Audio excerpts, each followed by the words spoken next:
"36,000 years ago, deep in a limestone cave, Ice Age artists gathered charcoal and red ochre, and they painted mammoths and lions, and they painted horses. Humans and horses have carved out the world history together. For thousands of years, horses and humans have cultivated and nurtured and evolved their relationship. Ancient myths and stories from cultures worldwide speak of a shared connection between women and horses. Horses have been a part of Hawaiian culture since the Europeans arrived. An equine subculture thrives on the island of Kauai, and a lot of women are involved.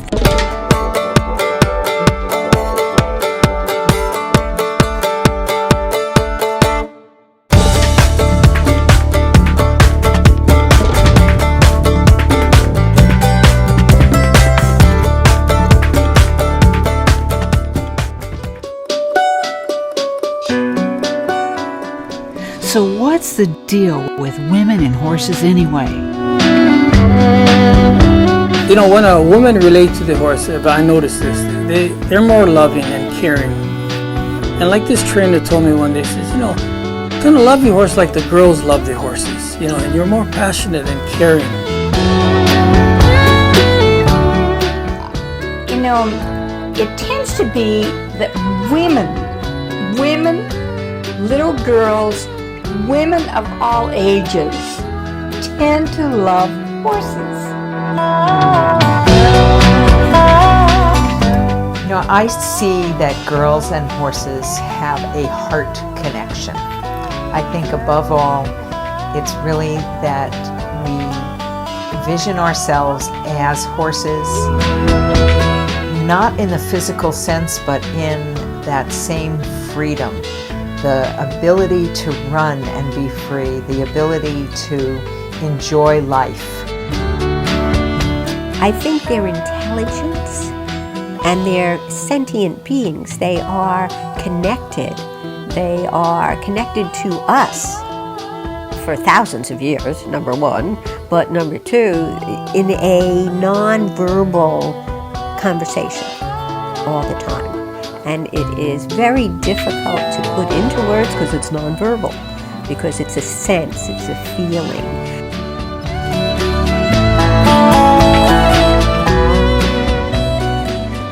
My daughter Caitlin always forms an amazing bond with almost every horse or pony she comes in contact with. She has problems communicating with people, but with horses, it's a different story. When you can just sit with a horse without trying to make it do anything, just be with the horse, they can tune into you and reflect back to you what's going on with you, non-verbally. You just look a horse in the eyes, and they are lovable. If you pet a horse on the neck and you smell a particular smell that a horse has, and your favorite horse tends to always kind of like you, come to you, know you, I guess respect you, trust you. For me, being able to ride a horse, it's a sense of well-being. A sense of being able to be in that moment with that large animal that has so much power, so much bigger than I am, so much stronger than I am, and be able to work with that animal, that we are of one.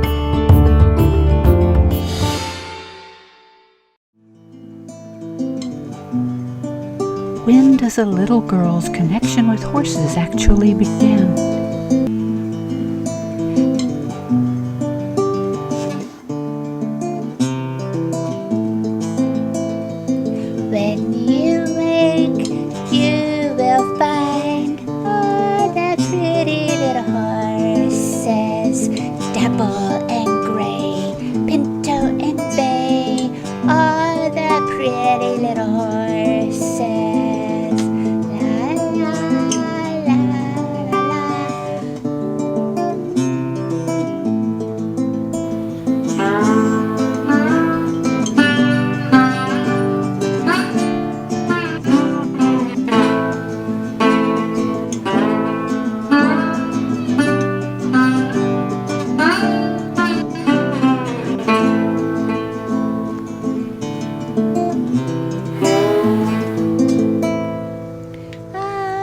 pretty little horses.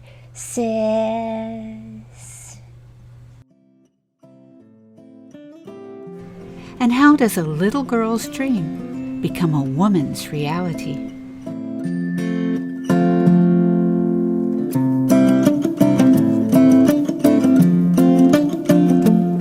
When we were young kids, my dad had this family ranch that's been a hobby and just a getaway place for him to go and unwind after work and on weekends. And that was something that he also wanted for us to become ranchers and follow in his footsteps, in which we all enjoyed doing that. It was hard work, but we enjoyed it very much. We all started at a young age. Before we could, I think, crawl even, my dad would put us on horseback and, you know, just ride around holding us. And eventually, as we got to walk or sit up on our own and be able to hold on, he would lead us around. And maybe by 2-3 years old, if we could handle the horses, control them by ourselves, then he would let us just ride around the yard or, you know, where he was around to just make sure we were safe and just let us ride. And eventually, as we got older, he would take us out on the ranch to go check the fence lines or even to round up cattle, or just maybe put us in one area and just say block over here so the cows don't run here. That was my job. I remember when I was small, just ride a little ways down, okay, wait here till the cow comes, and then when they pass, then you can come out. So it was a young, very young age. We lived way up a valley, and unless my mom drove the car, there was no other means of transportation other than go and get your horse with my sister, and we would meet all of the cousins from their ranches on down the river, and then we'd have to all ride back home. Oh yeah, we had a lot of good horse races down the back road. The big major rodeos that every community has once a year. A contest of the rodeo queen. We would be part of the rodeo performance. There were always good prizes. In the winter, the snow was there. We used a horse to go and gather the milk cows. So that was always a reason for me to go get on my horse and bring in the milk cows.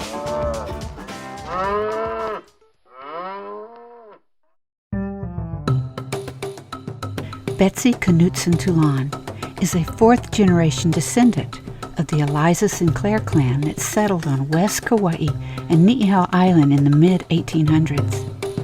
The family brought cattle and horses to Kauai. The Sinclair women were excellent horsewomen, and they ranched, herded cattle, and rode up into the high mountain terrains. That legacy, skill, and love of horses continues to be a part of Betsy's life. My grandmother actually started out riding, you know, the way women had to, a side saddle. And then as she got older and they started riding more up in the mountains, which they're pretty rugged, because they had mostly just trails. And so she said, I'm going to ride astride. So she had some pantaloons made, I think, you know, full ones, like a lot of the young women did in those days. So she ended up riding astride. Well, you know, the Hawaiian women, though, when they started riding, they always rode astride, even in their great flowing paniolo skirts. So finally, the white women got smarter and said, for heaven's sakes, why don't we ride astride too? Safer.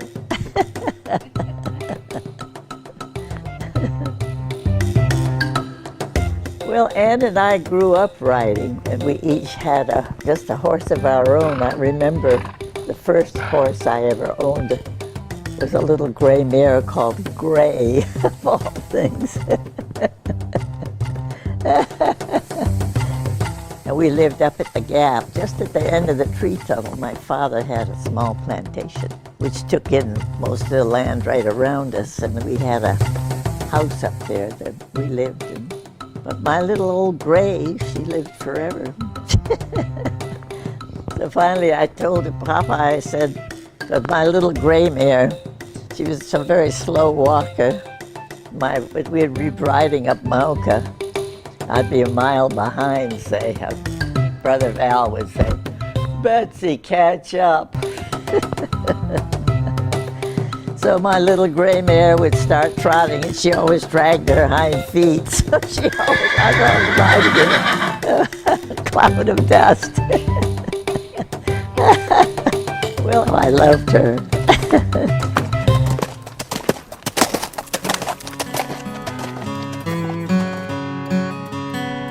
Women who love horses often include their horses in their work. Clinical social worker Karen Stoll volunteers with Healing Horses Kauai. Well, as we do with new riders, we want to teach him safety first when he's around the horse. We want to introduce him to the horse and let him put his hands on the horse so the horse then knows who he is. We love to take them through the grooming process so that it's not all about getting in a saddle. It's about spending time with this animal, this magnificent being that is looking down one eye at this little boy and sizing him up. While the little boy sizes Prince up, that was Prince that we were working with today. Prince is sizing him up, and there's a conversation going on, even though it's not verbal and it's not necessarily out in the open. It is on an emotional level. So I took him through the process without, he's 5, so we weren't going to have him haul a saddle, or the most tack he carried was his bridle, and he felt really good. It's about building esteem with these children. It's about allowing them to be in charge of something. Stop your horse, what do you say? Whoa. Whoa. Would you like to ride backwards? It's really fun. It's all about teaching balance, realigning for children who have problems like cerebral palsy or a brain injury or some kind of muscular dystrophy. They gain balance by doing these exercises on top of a moving horse. And if they did nothing but just sit there and the horse walks in one direction, makes a turn, walks in the other direction, their little limbic system in their brain is balancing with the methodical walk, the rhythm of the horse's 4 hooves. Teaching him a little skill, he learned how to comb a tail, and for him, he walks away saying, wow, that looks better. And that's, all it's about. With any lesson that I teach, we start with just a calmness and a presence and a good breathing and be here now, so that the rider and the horse blend. So one of my belief systems for riding is that you need to be present. You need to have a focus, you need to know what you're doing and know what your vision is for the lesson, for the ride, for the communication. We work with lots of different elements of the body and of the eyes, the brain, the eyes, the seat, the legs, the hands, and the voice in order to communicate to the horse. Horses feel us. Horses see pictures in their brain that we see. And so when we're clenching a jaw, it actually changes our whole body. It can tighten the leg, it can tighten the shoulder, it can tighten the buttocks. Then the horse is feeling all of those subtle things. If you think about how a horse can wiggle its skin and feel a fly and get a fly off, they can certainly feel every little nuance of us as riders.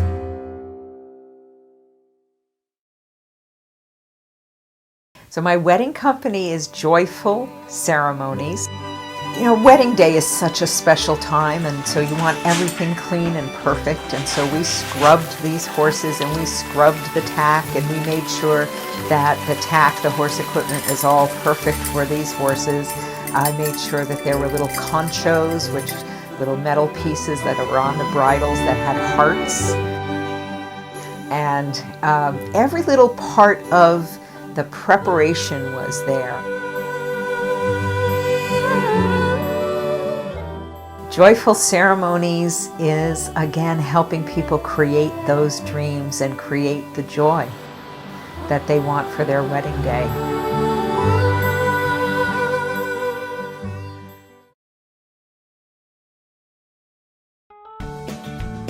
Rodeos and trail rides naturally involve women and horses. So we've really believed in rodeo and bringing rodeo back to Kauai.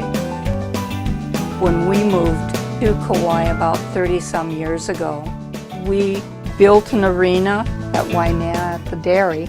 So as we started CGM Stables, it didn't take too long for us to build our first arena. About every Sunday has some kind of a rodeo function at the stables, so we don't run our trail rides on Sundays. We say that's a day for the horses to rest and for us all to play. A trail ride along Koloa's South Shore brings up many memories. You know, I knew Betsy for years, and then I knew her older brother, Valdemar, over 30 years ago. In fact, I hadn't ridden in ages when I gave me that riding as a gift. 95, 96 years old, they said, no, it's too dangerous. Well, there's always, you know, everybody's worrying taking her out, but first of all, I know what kind of horse I'm going to put her on. And Jimmy rode in front of me on a very cute horse. I kept thinking, well, I'd rather be on that horse than what I'm on. They gave me a good old steady horse to ride. He was a nice horse. It was a nice willing horse and sure-footed. And we were talking about Valdemar and the ranch. I said, well, let's go up there. Look, went up there to the crowd. She said, oh my, this is the crowd we came. I remember as a kid coming up here, branding cattle and driving cattle. Oh, this is so nice. But they took good care of me. Having Betsy to come out on a ride, there was a frosting in the cake. The candles lit up, and that was so, so nice. But you know, once you've learned to ride, you've ridden all your life, you just get on a horse and it feels natural. Horses are a family affair, in work, in play, and in bonding relationships. It's absolutely wonderful to have my daughter be so excited to be able to enter this century team roping with me this year in Waimea, because she finally makes the age of 40 and she can rope with me. I love roping with my son, and he just handles them so well, and I'm just so proud of him, how much fun it is to be able to do something with each other and have so much love of doing it. What I love about riding, I guess there's two sides of it. One is the competition. It's not so much whether we win or lose. It's just, I guess, striving for something, you know, trying to beat your time from the last time, or the competitiveness against yourself and amongst others, but in a friendly way. And there's also the peacefulness or the relaxation I get from just riding at our pasture, checking the cattle, riding. My son always comes with me. I love Ponyboy because he took care of me all my years, and that's the first horse that I learned how to ride on. That's the horse that my mom taught me how to ride on. It's kind of special to me.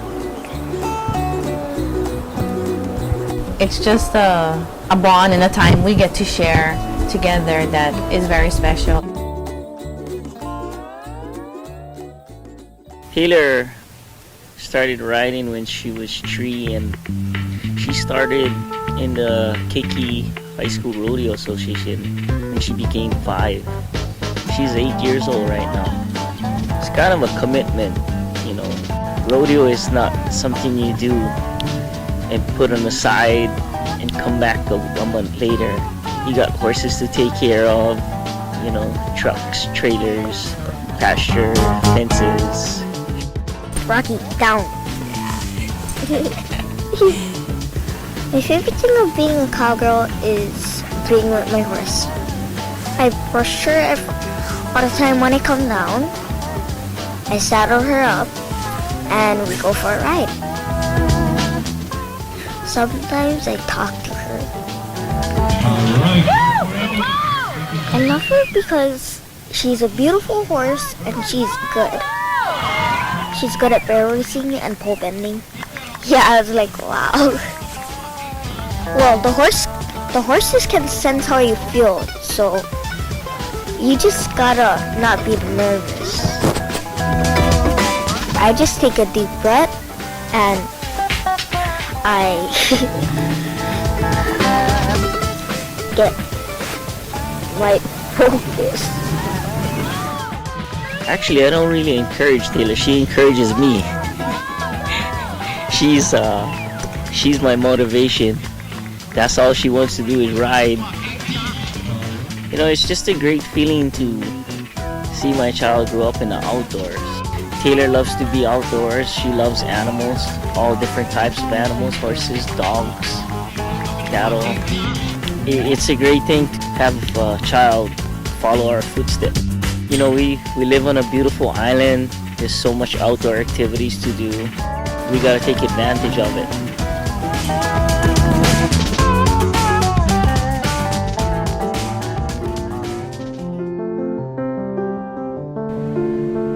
And what about that connection with all that hair?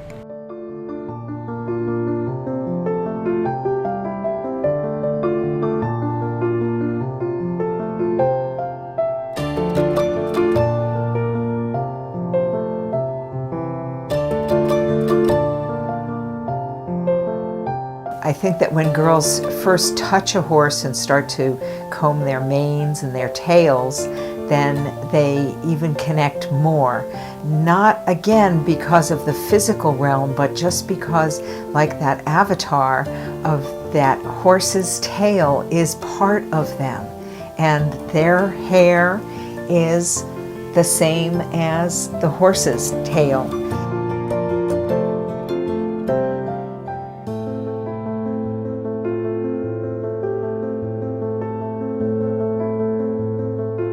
A woman's ability to nurture, a little girl's ability to pet and love, may be part of all of this, why women, girls are so attached to their horses, of feeling, touching, brushing, petting it. You know, some of these guys just put the horses up where these ladies would pat them and tame them and brush them and really comb all the hair out and really take meticulous care of the horses, whereas guys would just load them up and leave them saddled, and a woman would just be so concerned about how these horses were. It's just like one of their pets, and they really take great care of the horses. If you have a horse with especially long mane that falls to the right, you want to braid it or at least try to have it so that when you rope and when you dally, that means when you come around the saddle horn, that rope doesn't get caught in their mane because it can pull it out or burn it. My horse's mane, it falls to the left, but because it's so long, it flies up. When she's running, I just braid her mane, and also she has a really long tail. So I braid her tail because some horses, that when they get in the ground, if you don't braid them, they can step on their tail and pull out their tail.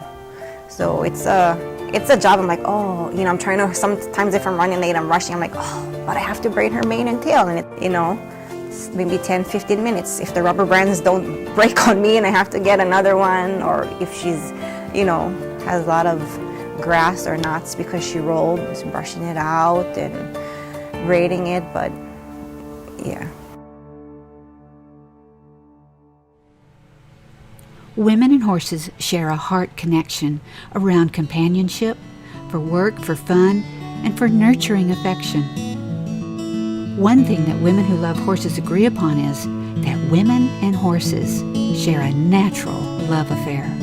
Having horses in my life has given me a sense of freedom, sense of being able to go and ride my horse and just be in the moment. I can't believe that I would be this happy of a person without my horses. I got to refine my horsewomanship skills on him. He's been incredibly patient with me. He gets his act together and then he teaches me. People are more complicated.